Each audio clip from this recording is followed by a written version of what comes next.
Hi, everybody. My name is Dr. Richard Hilsden. I'm a general and trauma surgeon, and welcome to my channel.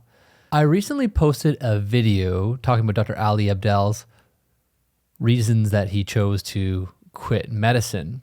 And obviously for him, he had a number of great personal reasons for choosing to change his career. And I 100% respect anyone who really doesn't feel that medicine is the right job for them. But there are a lot of people who are inspiring doctors who are looking forward to a potential career, or are a medical student that might be struggling. Maybe there's some imposter syndrome. Maybe there's been poor performance or an evaluation that really got under your skin. Because at the end of the day, if you're passionate about being a doctor and you face some struggles, it's quite usual and quite common for you to have those doubts, and they sneak in. So really wanted to talk about, the trend it seems on YouTube of these doctors quitting medicine. I mean, like we mentioned before, there's Dr. Ali Abdaal. There's Kevin Jubal here, another popular YouTuber or someone whose I'm quitting video has gained some traction is Kinza Hussein. And I really wanted to just give a video where I encourage people who are in the process of becoming a doctor, really just sort of encourage you to stick with it, to not quit. Now, here's the reality, is that all of us will quit medicine eventually. It is just a matter of when. I'm in the middle of my career. I've been practicing as a general and trauma surgeon for about 6 years now.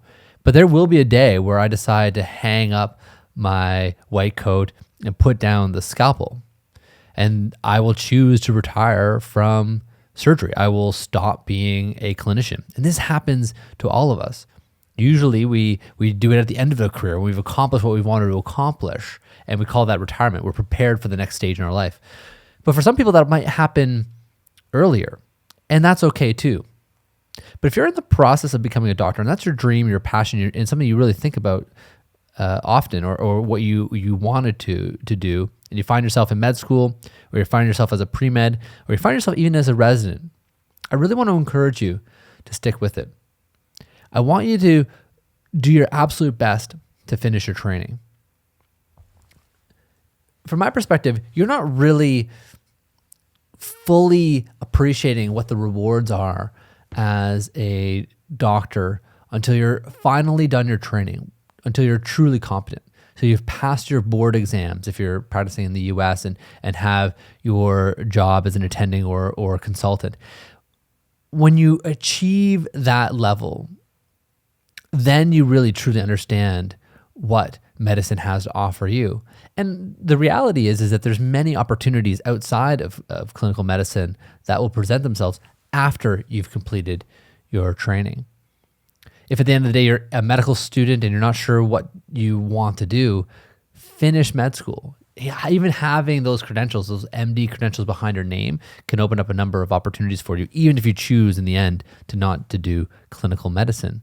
So I want to encourage you to do that. Now, what should you do if you're having those moments of doubt? Well, the university that I work at, we have something called an academic coaching program, which I think is a brilliant idea. We pair medical students with senior doctors who have graduated and are practicing independently.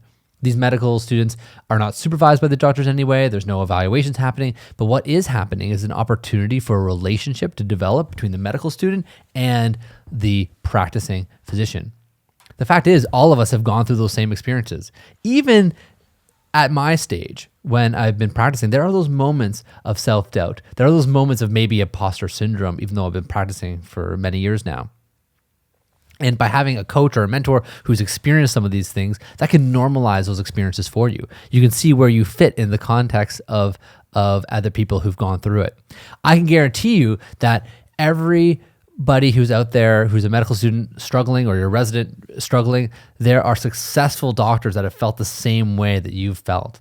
And so I want to encourage you to not just quit medicine. Think about it long and hard. And I really strongly encourage you to get through your training before you quit. Yes, the world is full of opportunities. If you're Dr. Ali Abdeel, you're making more money in a year than what a doctor can expect to make in a lifetime. And granted, when you look at the opportunities available to you, continuing with medicine is a huge opportunity cost for that individual. But for most of us, we're not faced with the same choices.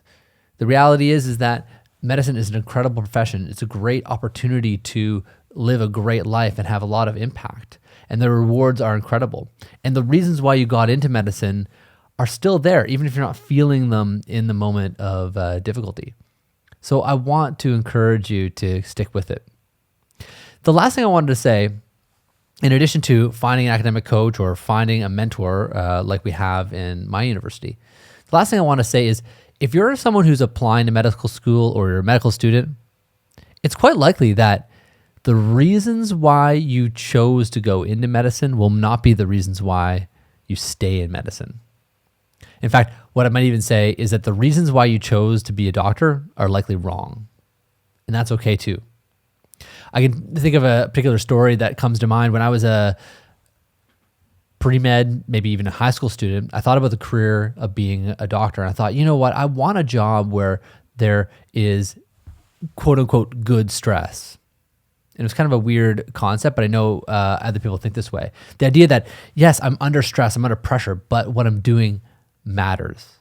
And so it's worthwhile to have that stress. I thought about other career opportunities. I was involved in computer programming, and I thought maybe I was going to do software engineering or something at one point in time. And I thought, the stress and pressure of that job doesn't feel like it's as valuable as the stress and pressure of being a doctor. And truly, that idea of feeling the pressure and providing impact is why I ultimately chose a career like trauma surgery, where there is that intensity. But that was the wrong reason. At the end of the day, stress is stress, and you take that home with you.